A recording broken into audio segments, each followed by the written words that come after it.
Why are you the best candidate for the job? You know, I've been a standard bearer for livability and safety in the city of Portland, and I want to continue that work. I have the right voice, the right leadership skills, the unwavering commitment to a city that is both healthy, safe, and beautiful. And I think that's what we need in our next mayor. You've been painted as the law and order candidate. Is that a brand that you want to own? You know, I'm not shying away from the fact that I want my children, my parents, my spouse to be safe in the city of Portland. So I don't apologize for that. But it's also not just the ends. It's a means to returning this to a joyous city. If people don't feel safe walking down the sidewalk, if they don't feel safe going downtown, we lose a substantial part of what made this city such a great place to live. So it's table stakes for me. It's to protect those that I love and to make a city that's not just for able-bodied men. It's got to be for everybody, and safety is a big part of that. One of your opponents has pointed to Boise as a model for Portland moving forward.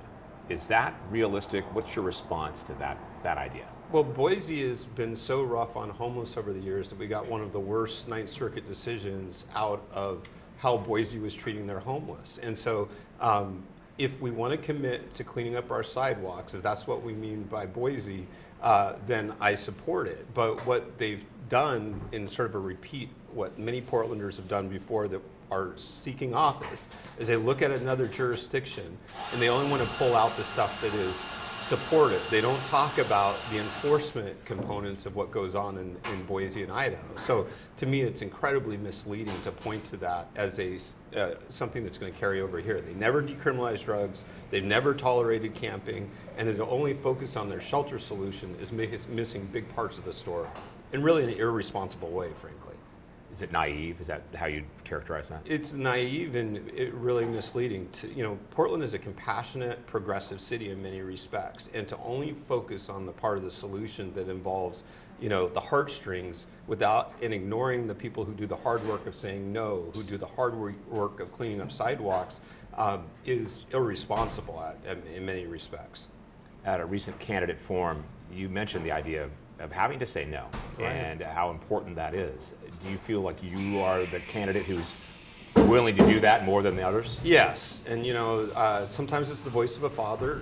Sometimes it's loving someone is telling them no when they're engaged in self-destructive behavior.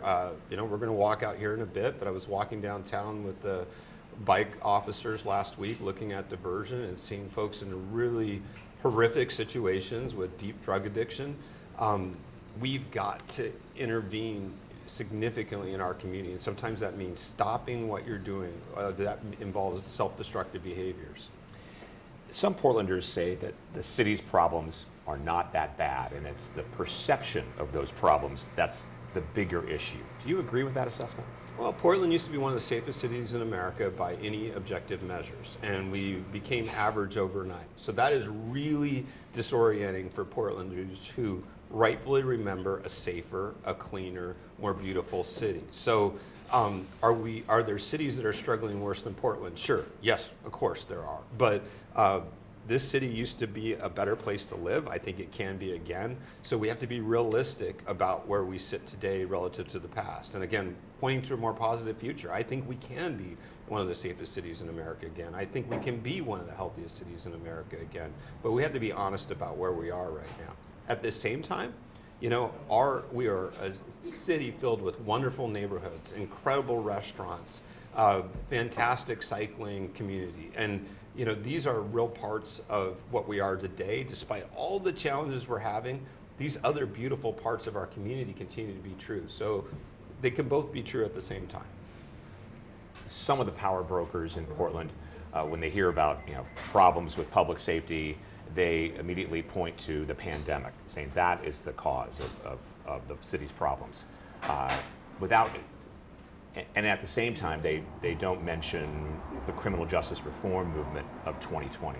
Right. Do you need to look at both of those things? Absolutely. And there were some trends that started before COVID, before the criminal justice reforms of 2020. When you look at our criminal justice system in Multnomah County, we really were pursuing a 20-year project on criminal justice reform. And that was true both at the state legislature and in Multnomah County. So a lot of those things predate the pandemic. We haven't had enough police officers in the city of Portland for a while. We don't have enough jail space. We started to focus on all of these alternatives to incarceration, often for venerable reasons. That's been going on for 20 years. That's not just a modern manifestation. But when you tore asunder the social fabric like we did in the pandemic, you lock people down, you turn off access to a lot of jobs, you turn off access to schools. We did some serious damage to the psyche, to the spirit of our city. And again, all Western cities struggled with this. But so these other experiments, coupled with this really dramatic social experiment of having people locked down as long as we did, having public schools closed for a year, it was the perfect storm. So I don't think, again, it's not an either or. I think dramatic events occurred in 2020 that we didn't really understand the genie we were letting out of the bottle, but we had some other things that we've been doing for a long time that we're paying the piper for. You made headlines over the summer when you called 911 to report what you described as a light assault on a MAX train.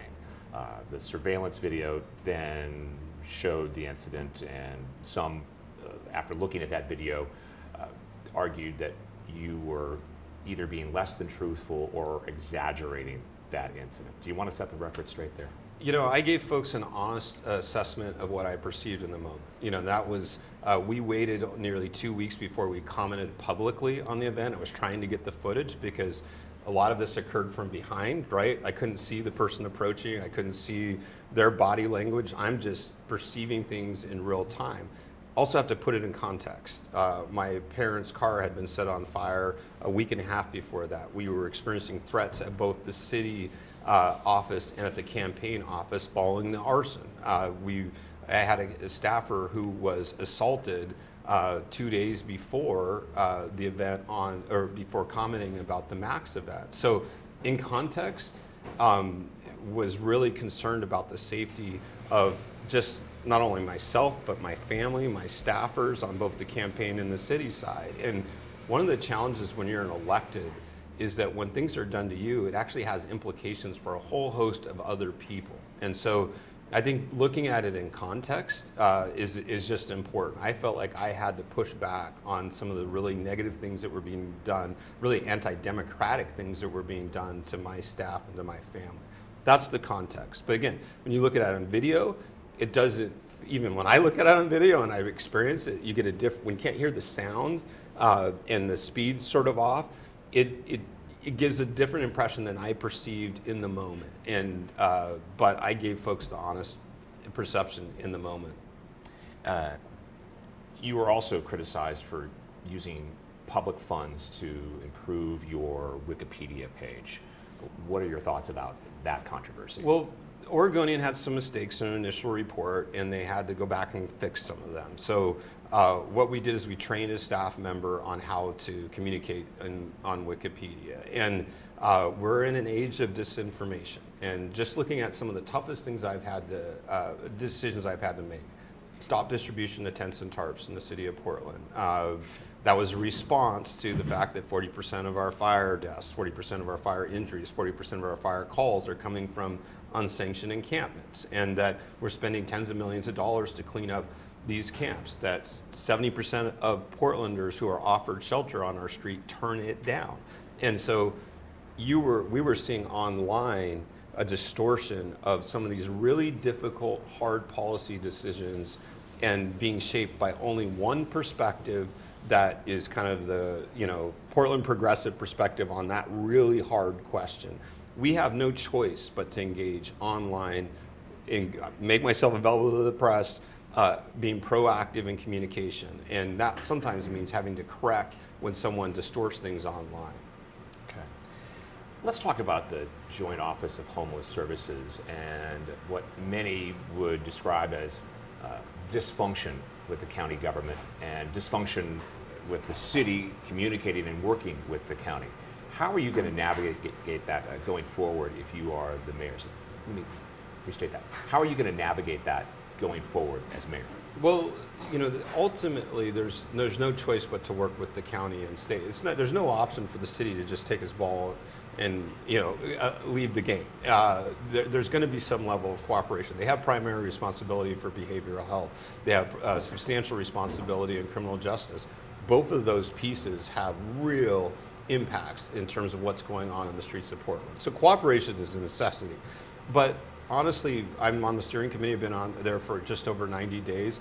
I continue to be very concerned about the culture of enablement that permeates sometimes at Multnomah County. Frankly, it's broader than Multnomah County, but it really manifests itself. That gets back to things like tents and tarp distribution, drug kits that have been distributed, I think originally for good reasons, but have not really been updated, those policies to reflect the fentanyl crisis. And the city of Portland, for better or worse, is often the one, and your next mayor is going to be held responsible for clean sidewalks, public parks, for a safe and clean city. For better or worse, the mayor gets blamed when that's not looking good. And so I don't think the next mayor has the option of just handing off the county the homeless problem. That's been tried and failed. And the good news here is the city's been pretty successful on getting task sites and safe rest villages up and running, ones that provide good wraparound services, that are getting people into long-term housing, that are responsible to neighbors. Again, the city and the county have both stubbed their toe on that subject. We open up a shelter in a neighborhood. Are we bringing in more problems than we're solving? The city's getting better at that because we're the ones who get all the calls about, my kid walks past that task site or safe rest village on the way to school. What are you doing to ensure that they're going to be safe, that it's clean? And so I think going forward, your next mayor is going to have to be pretty directly involved in the sheltering in the city, as well as protecting the space around our shelters. And that's going to be a bit of a guiding principle for me in how I view the joint office. It seems like there's a fine line between harm reduction and harm creation sometimes. Without question, and again, I was walking downtown watching the new deflection program in action last week, and while I'm there, I'm watching in front of me men destroying their lives, consuming fentanyl, open wounds on their legs because they've been laying down on the ground so long, and at the same time, someone's trying to provide a mobile, safe consumption site. Someone else is handing out socks, and just around the corner, people are handing out food to folks that are destroying their lives in front of us. And so we really, as a community, have to figure out a better way to go forward. Not abandoning compassion, not abandoning supporting people, the poorest among us, those struggling, but not creating an environment that is almost institutionalizing really destructive behaviors. What is it that separates you as a candidate from the rest of the field? I think I've been most effective in articulating a vision for the city of Portland. I think I've demonstrated that I can take the criticism that comes with being an elected official and not backing down on hard decisions. Your next mayor is going to have a backbone and have to hold the line even when certain segments come a-howling, come a-screaming, start setting cars on fire and trying to manipulate the political process. These decisions aren't easy that we're going to be facing in the coming years, so you need a mayor who can lean in on that. At the same time, you have to have a mayor who appreciates this beautiful city. And I'm a fifth-generation Portlander, raised 3 kids in the city. They were all born here. My parents live here now. My in-laws are moving here. I'm fully vested in its future, and I know what it's capable of being. I'm willing to fight for that every single day. Some might argue that you are a city government incumbent, given your service on the city commission. Why should they trust that if they elect you, there will be change? Oh, I've been a standard bearer from the day I walked into City Hall. I changed the framing of things around safety and livability from the moment I stepped in there. And again, I've been unbending and fighting for taxpayers, for fighting for families that they can grow in the city, that our elders can age in place safely and joyously in the city of Portland. So I'm very happy with my track record in fighting for those folks in how we run our city. As we wrap up, is there anything, a final thought that you have that you want to share with the people of Portland? Well, I think, our best days are still ahead of us. We've gone through a really rough few years here. There's no doubt about that, but we're still standing. And the people who have committed the city of Portland over the last 4 years are a healthy stock. And so I will lean in on protecting their space, on protecting the space for their families to grow, for their loved ones to succeed in the city. But I'm also want to be there to celebrate the great things in our city and look forward to that experience. Rene Gonzalez, thank you so much for your time. Thank you.